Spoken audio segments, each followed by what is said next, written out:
well, this is great. So, folks, we're in for a treat. I have author Woods here right here in our Zoom room, and he's a social entrepreneur and an LGBTQ plus leader, and he's working right at the intersection of equity, inclusion, and technology. He's actually a 3-time TEDx speaker, a co-founder of Mathison. It's a venture-backed technology platform that helps employers manage their diversity hiring efforts. They assess and benchmark inclusive hiring practices. He's also a creator of the first Equal Hiring Index. He's been named to Forbes' 30 Under 30, and more importantly, he is a class of 2020 BEQ Pride Leader Under 40. We are very so fortunate to have this opportunity to talk to you, Arthur. So, tell us a little bit about your book. It's actually already a #1 Amazon new release, and it's not even available till next month. So how's that happen? Yes. Well, thank you, Robin, for having me. And, I am so honored to be part of the BEQ family and for this great recognition. And, the book came about, honestly, we all witnessed the events of the last year. And not only the fact that the pandemic caused us all to rethink, what work is and where we do it and how we do it. But we also all were witnessing the atrocities, the racial atrocities that occurred across multiple communities that, woke so many people up to really the urgency to act. And I think we all looked around our workforce, our boardrooms, and saw a lack of representation. And for once, many leaders said, we finally need to do something about this. And we found ourselves at this intersection of research and work that was happening across hundreds of employers, and said that this is a time when diversity recruiting, diversity hiring is something that we need to help leaders and organizations really take action on. And so that was the impetus behind us leading this research and writing this book. And, I think we are the first to say that there aren't really many experts in this line of work. This is such an emerging topic. Everyone is writing the new playbook for what this work will resemble. But it's a time when I think we're all ready to move from rhetoric and conversation to action. What I like so much about it is just thinking about the people who I think of as authorities in their own space, in their own fields, just having so much praise for the book. Like, Jennifer Brown, and she's an author, and she says you've crafted a singular guide to creating inclusive hiring practices that not only meet but exceed the heightened standards for the modern era, just like what you were just talking about. And then Judith Williams, Chief Diversity and Inclusion Officer at SAP, says the book delivers thoughtful, operationally sound and measurable, scalable, and time-tested methods for hiring, supporting diverse teams. And then we have Beth Anton-Grouse, says the book provides a clear, tested, and integrated approach to hiring and retaining talent across all spectrums of diversity, breaking the work down into measurable and actionable steps.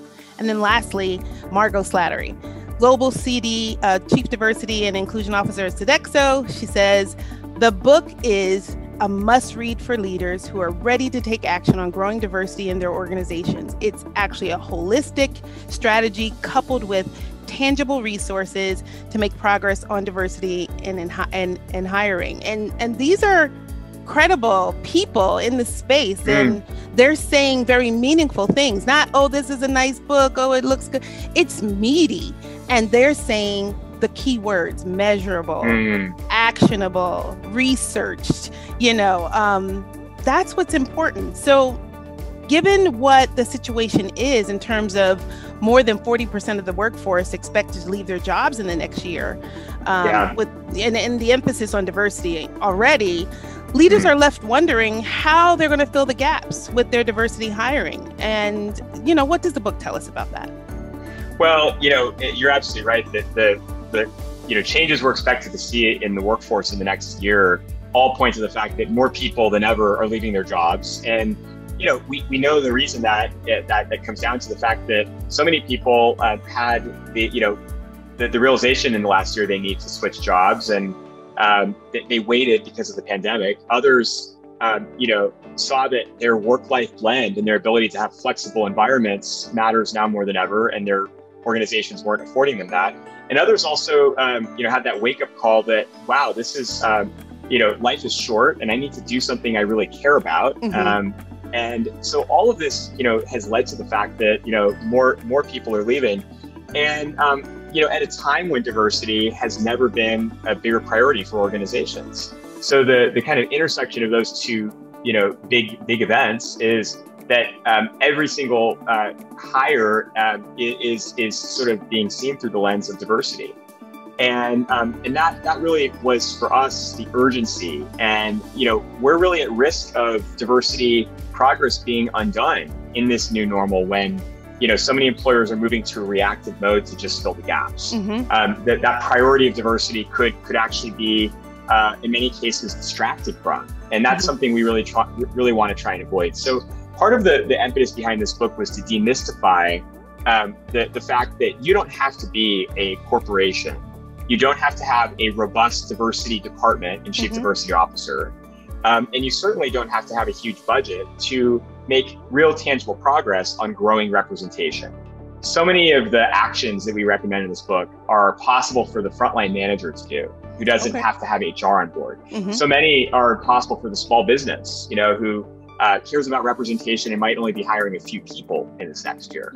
So part of our goal was to really democratize action. But what we haven't talked about yet, and I'm sure you've given this a lot of thought, is the true value of diversity, equity, inclusion, using the technology, all that for what? What is it that's the big benefit? The big elephant in the room, the moose on the table. Yeah. Oh, that's a new one. I haven't heard that one. I like the moose. I made that up just now. Very northern of you. Yeah. That's not, of course they say in the North. Well, I would say that part of probably the greatest body of work and research that was done in the last 2 decades pointed to the countless number of benefits and the business case for diversity. We know from so much great research that's been done that when you have a representative workforce, it's better for business, it's better for your bottom line. It drives greater innovation, it creates a better culture. If we think about this philosophically, we know that a workforce that represents the very community and customer base you're trying to serve is more effectively going to do that. And then we look at the fact that if the big thing that really drove us, and for Susanna and myself, to do this, to write this in the last year, we looked at the fact that if we look at representation today in society, it's certainly not equally represented in the workforce, especially at all levels. The higher we go up in most organizations, the less and less representative the workforce looks. And this is this has profound impacts on the way wealth is distributed, the way that marginalized communities continue to be marginalized, and also the voice for decision makers that is completely homogenous. So, we see the kind of pathway to growing a more representative workforce being something that is about creating greater equity in society. Yeah, that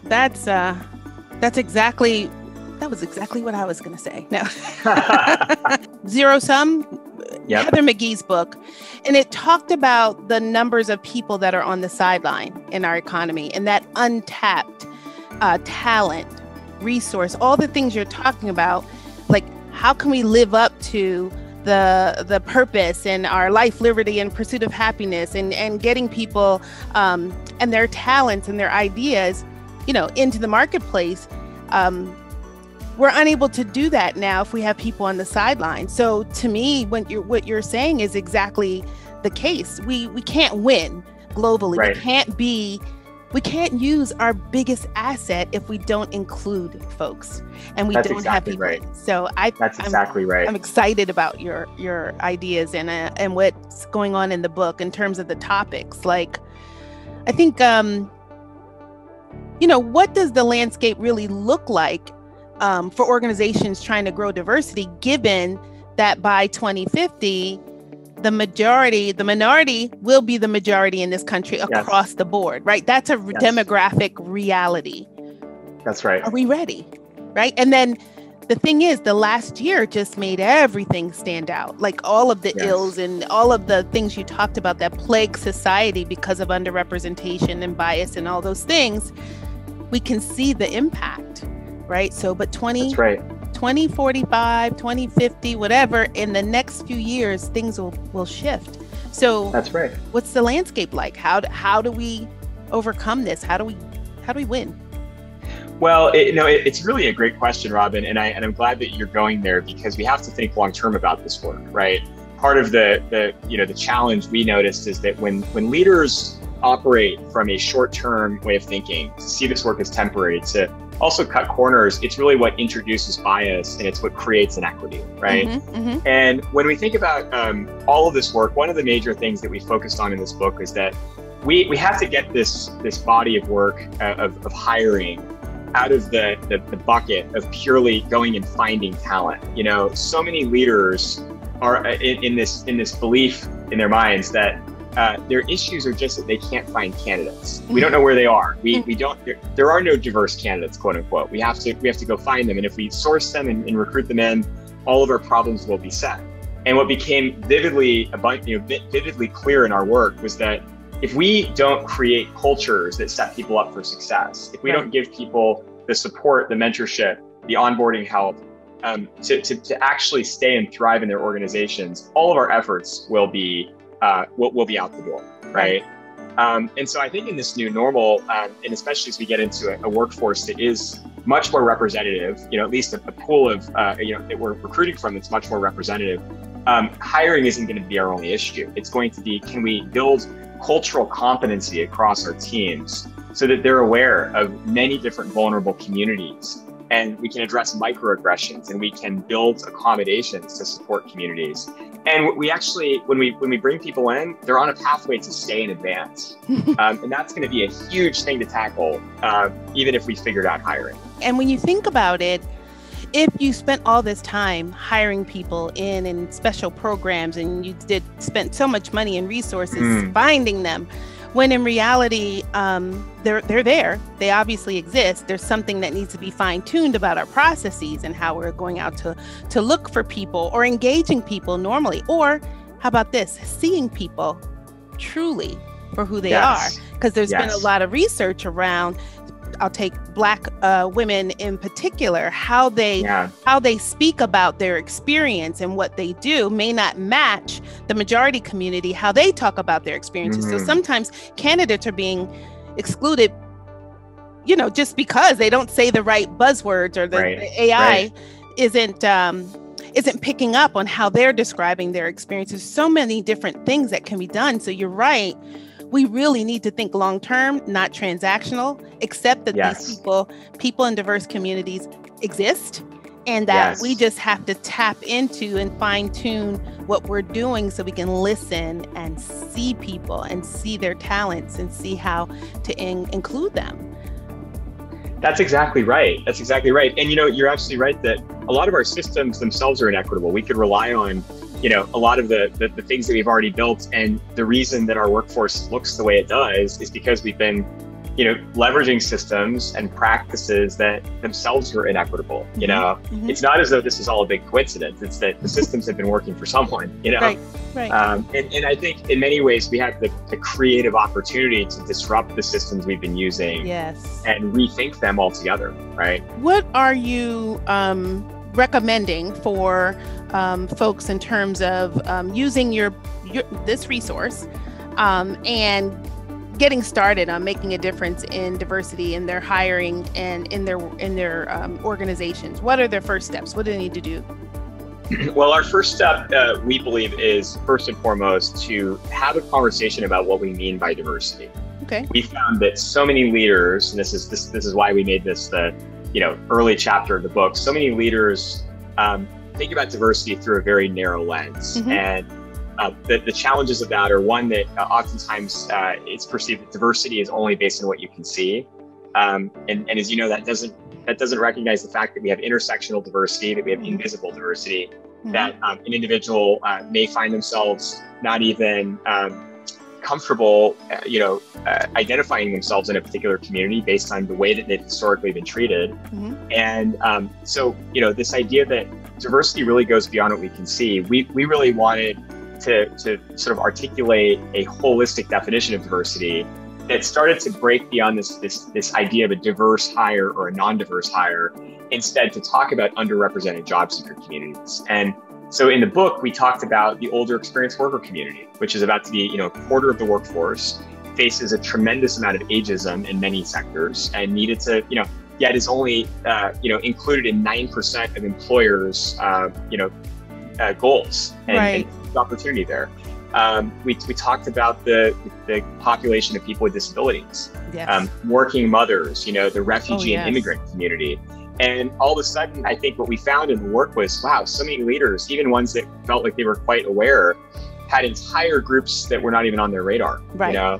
So we believe that having that conscious conversation with our teams about what we mean by diversity and to broaden our team's collective awareness and advocacy of communities that might not normally be, again, on the roadmap, that would make a huge difference in our ability to really start to drive meaningful change. I think the really important thing that I'm hearing and taking from this is when you have an inclusive culture all the way around, and it's welcoming to all folks, to everyone, you tend to benefit, right? And if people are culturally competent, those things that are, seem like magic, but just great teams and great teaming will actually happen. That's exactly right. I think that's awesome. That's exactly right. And it's amazing how, I think another major theme in the book that was important for us to emphasize was this idea that we in order to drive real progress at this moment, it's going to take everyone. Yeah. Gone is the day that, this work, in our organizations is only led by HR. Even in organizations that have a formal head of diversity, that individual is usually not set up for a great deal of success. Right. And as you know, you work with a lot of heads of diversity. Many of these leaders, they're given an impossible challenge to solely be the ones to drive this change, when it really does it comes down to the behavior and the collective action and awareness of everyone. So part of our mindset in writing all of this was to empower everyone to take responsibility. And for someone who may not historically even be, calling themselves part of the solution or driving the solution, to recognize each person plays a role. We're leaving so much in terms of opportunity, wealth, just innovation, inventions. We're leaving it all on the table, right? And other economies, other countries, they're not necessarily held back by our inability to recognize talent. They're very quick to say, oh, we'll take 2, we'll take 3. Right. Matter of fact, come on over, And so it's time now. We have this, like you said, an opportunity, a unique opportunity to really understand the absolute benefits and the value of understanding difference, understanding the diversity, understanding we all bring things to the table. And until we feel authentic, that we can be authentic and we can belong, we're being shortchanged. We're shortchanging our employers. And if our employers are only looking in certain pools or certain pots for certain ideas, they're missing out on their next differentiator, their next global win. And so I'm all for it. I want to be on board,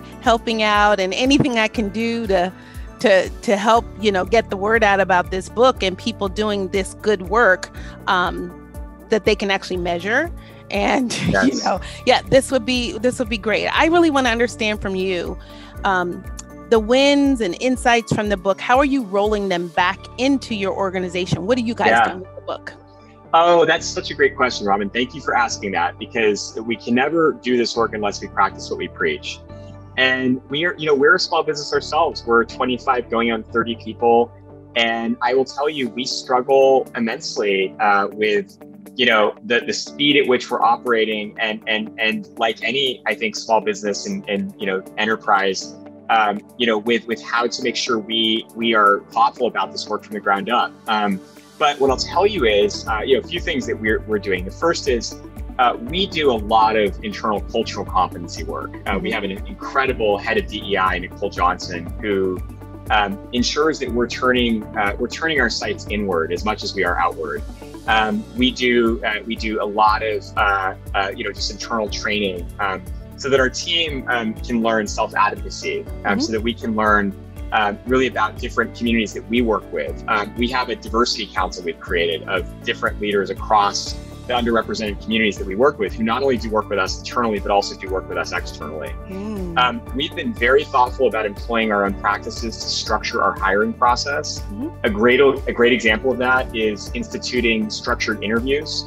We find that the majority of bias shows up in interviews across the board. If you think about it, it's where we spend the majority of our time. It's typically the most subjective, but also pivotal part of the hiring process. And leaders, myself oftentimes included, walk into interviews improvising. So we've instituted, and something we've created for our employer partners, we've instituted a structured interview process that ensures every single question has been captured. We have a consistent way of scoring. We submit feedback independently, so we don't fall into groupthink and conformity bias.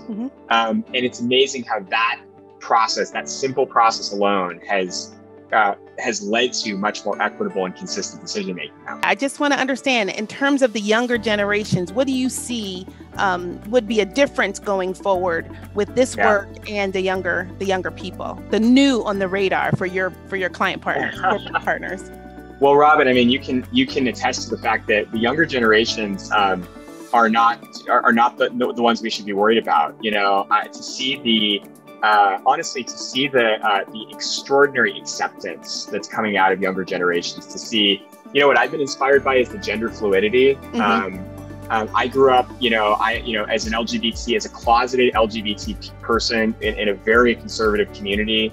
I would have never dreamt of coming out in high school. And I would have been absolutely persecuted. And to see to walk into many high schools today and to see how many openly gay and extraordinarily brave individuals who are embraced by their peers. And I know we can never speak about that, we can never generalize, because we know that it's always a different setting at every school. But I've been so motivated to see so many young transgender individuals, and it's just amazing. So, we're actually more worried about the adults than we are, Gen Z right now. And so I think we're going to see first of all, with this next generation starting to become, the majority of the workforce, I think we're going to see just such a different chemistry. First of all, seeing team members, we already see this, a lot of amazing Gen Z employees speaking up and self-advocating and being very bold in their feedback and what they want to see, and holding their employers accountable. We're going to see so much more of that. I think there's just going to be less of a need to build the case for diversity. It's just going to be of course we know, what are we doing about it, right? And I think that there's, one of the things that's a very fascinating topic that I'm seeing play out between generations right now, and I know you see this as well. I think this concept of this discrepancy between the idea of what some perceive as cancel culture and what other people see as accountability. And I'm of the firm belief that by holding individuals accountable and building transparency, that's not cancel culture. Right. That's the idea of us finally having accountability. That's right. I think the idea of cancel culture, it's been weaponized by largely older generations, and it's created already a chasm between, I think, younger generations and older generations. So I hope that we can kind of defuse that, or we can kind of demystify that idea of cancel culture, because it's almost caused this new influx of transparency and accountability to be almost dismantled, and we don't want to see that, because I think that transparency and accountability is what's changing a lot of behavior right now. I just want to urge everyone who's listening, all the folks who know me, all the folks who read the Business Equality Magazine and BEQ Pride, to get a copy of the book. It's available August 10th. Can they pre-order at this point? Yes, they can pre-order. We can send around the link. You can learn more at hiringfordiversity.com. And you'll see many different options of where you can order the book: independent bookstores, Amazon, others. And the book comes out on August 10th. We have a launch party at 3 p.m. Virtually.